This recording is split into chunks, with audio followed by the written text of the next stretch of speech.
माझ्या श्री सोमेश्वर सहकारी साखर कारखान्याचं कामगार ना, सगळ्या कामगारांना मनापासून धन्यवाद द्यायचे, मनापासून आभार मानायचे.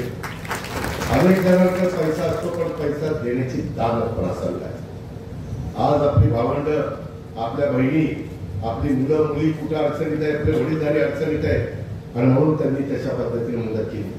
मी देखील राष्ट्रवादी काँग्रेस पक्षाचे जेवढे माझे खासदार आमदार, जेवढे आम्ही सगळे मंत्री वगैरे, आम्ही 1 महिन्याचा सगळ्या त्या ठिकाणी मानधन त्यांना द्यायचा निर्णय घेतलेला. काही काही गोष्टीमध्ये थांबून चालत नाही, झटपट निर्णय घ्यावे लागतात. माझी तुम्हाला विनंती आहे, एक तर अलीकडच्या काळामध्ये सरकारने निर्णय घेतलेला जी काही टँक म्हणजे धरण आहे, धरणापासून कॅनॉल करायचेच नाही, बंद पाईपलाईन मधून डायरेक्ट शेतकऱ्याच्या शेतामध्ये पाणी डायरेक्ट. त्याच्यामुळं दीडपट दुप्पट माझ्या शेतकऱ्याचं क्षेत्र दिसतंय. आपला कॅनॉल झाला ब्रिटिशांच्या काळात, आधी कॅनॉल केला नंतर धरण केलं, हे पहिलेच उदाहरण आहे. आणि त्याच्यामुळं काही काही ठिकाणी मला पाणी जास्त आणण्याच्या करता काम करावं लागतंय. मी बारामतीतला पण विगवण आपला तो ह्याचा चौक केला आहे, त्याचं नाव बदललंय, तिरंगा चौक. त्या बाबतीमध्ये आता हत्तीत नाही, त्याच्यामध्ये तो उंच केला, त्याच्यावर मला टीका झाली. मी टीका सहन करतो, पण मला माहिती आहे की उद्या जे 25-50 वर्ष डोळ्यासमोरून काम करतो, टीका करणारे नंतरच कधीतरी म्हणतात त्याला हे बरं झालेलं दिसते, पण त्याला वेळ लागतो ट्यूब पेटायला त्यांची, कारण त्यांना ते ताजं दिसत असतं. काय काय तिथं पुन्हा कुणाला आणलं तिथं त्या बाबतीमध्ये तज्ञ लोकांना हे बरोबर आहे का नाही, बरोबर आहे का चमक आहे.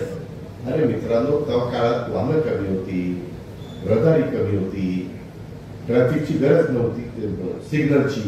आता गरज आहे, आता वन वे करावं लागतंय, आता रिंग रोड टाकावे लागतंय, फ्लायओव्हर डबल फ्लायओव्हर करावे लागतंय, टनेल काढावे लागतंय. आणि त्याकरता मी पुण्यात आता आपण 3,000 एकरावर विमानतळ करतोय पुरंदरला, देशातलं नंबर 2चं विमानतळ. लँडिंग पण होणार, टेक ऑफ पण होणार. बुवा माझ्याकडे लक्ष नाही, अलीकडे जरा द्या, माझ्याशिवाय काय खरं नाही.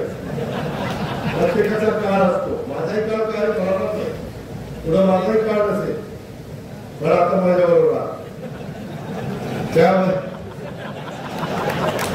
त्यामध्ये आणि लेखाला सांगा. मी मुंबईत बसतो, बसत नाही, लय बघतो, फक्त बोलत नाही म्हणत. परंतु मित्रांनो, कंपनी समाज होते, ज्याचा त्याचा अधिकार आहे, संविधानाने दिलेला. मला त्याबद्दल काही बोलायचं नाही. माझं योग्य वाटलं तर समाज माझ्या मागे येईल, माझं अयोग्य वाटलं समाज माझ्याकडे पाठ करेल, काय हरकत नाही.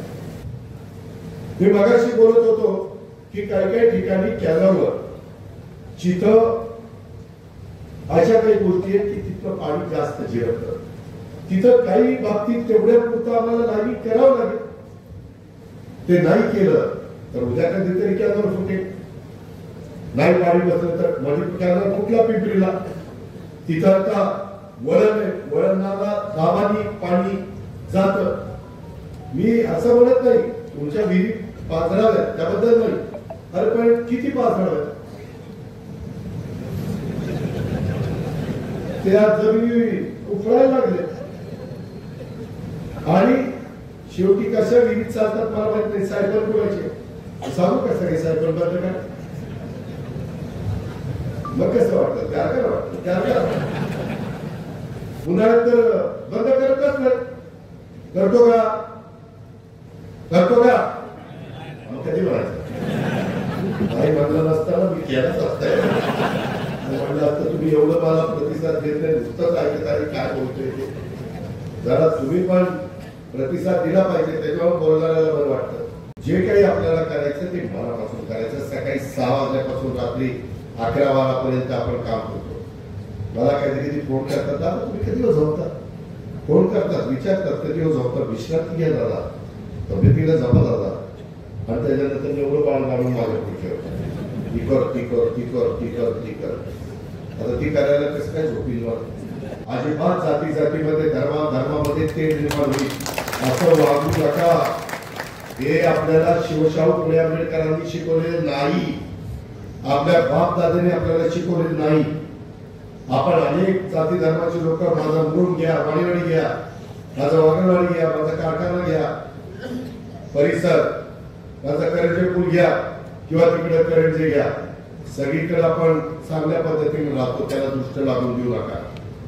कुठं काही कमी पडत असेल हक्काने सांगा, त्याच्यामध्ये आपण लक्ष देऊ. पोलिसांना पण सांगेल, माझ्या राज्याची, माझ्या जिल्ह्याची, माझ्या तालुक्याची कायदा व्यवस्था चांगली राहण्याच्या करता अजिबात कुठला राजकीय हस्तक्षेप होऊन देऊ नका. तोंड बघून काम करू नका. प्रत्येकाला संविधानाने दिलेल्या अधिकाराप्रमाणे न्याय देण्याचं काम करा.